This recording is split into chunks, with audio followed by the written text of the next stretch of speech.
Par la presse, la Madone de Bentala. Bentala, c'est le nom d'une ville où entre 100, selon les chiffres officiels, à 400, selon les estimations, personnes ont été massacrées, un bain de sang. À l'époque, il y a eu un sujet qui a été tourné par nos confrères Philippe Pister et Gilles Jacquier. Il y en a 5 là qui avaient des armes, un autre par là, là aussi, et là. Ça fait 5 fusils, 5 ou 6 Kalachnikov. Il y avait même un fusil à pompe. Personne n'a bougé. Un mois après le massacre, Ahmed ressent toujours cette même révolte.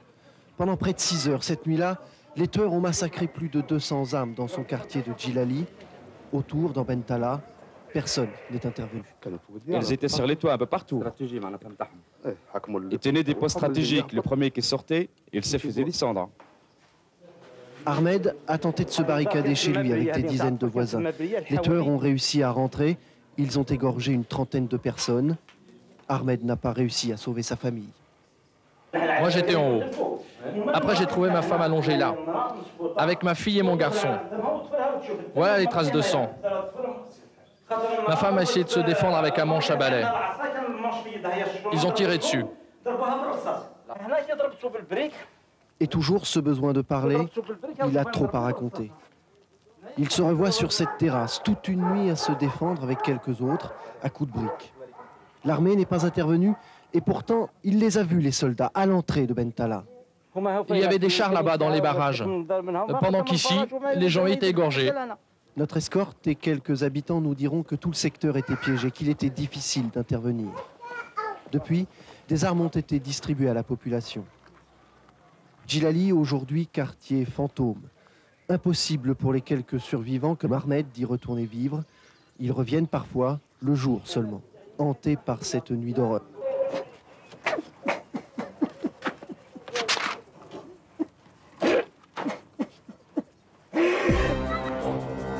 Une nuit d'horreur qui évoque cette mémoire sanglante, à la suite de laquelle, du coup, Bouteflika et son clan, dont vous parliez à l'instant, Yasmina Kadra, sont arrivés au pouvoir.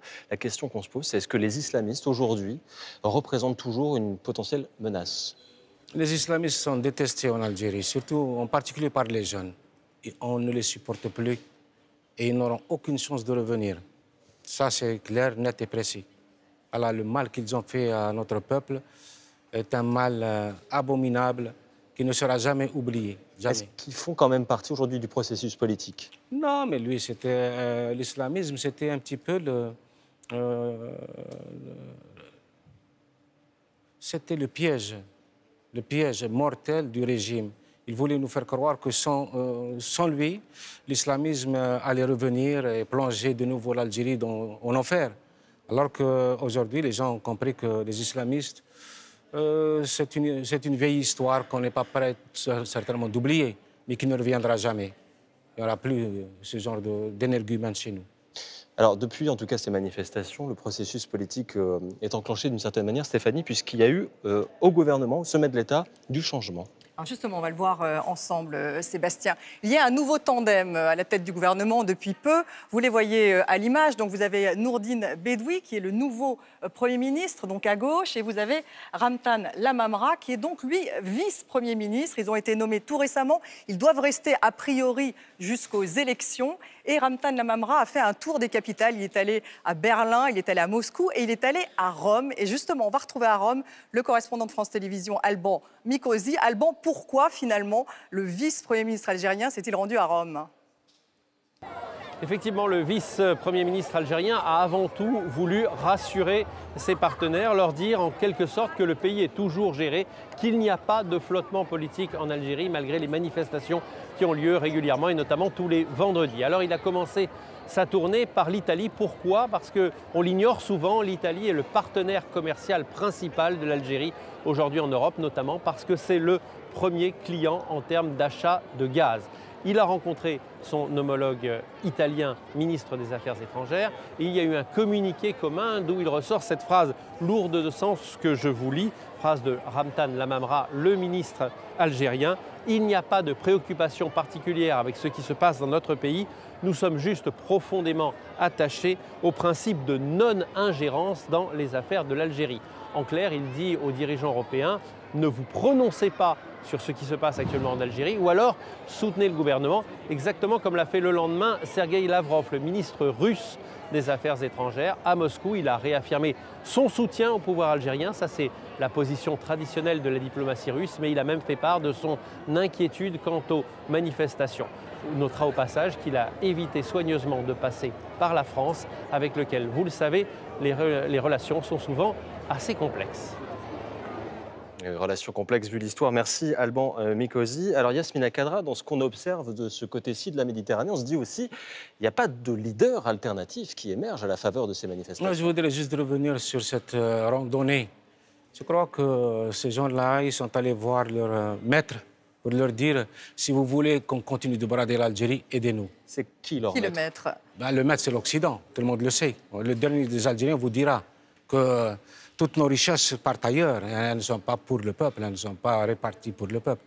Et donc, moi, je trouve ça scandaleux que l'on puisse encore parler d'ingérence alors qu'il s'agit tout simplement d'une allégeance.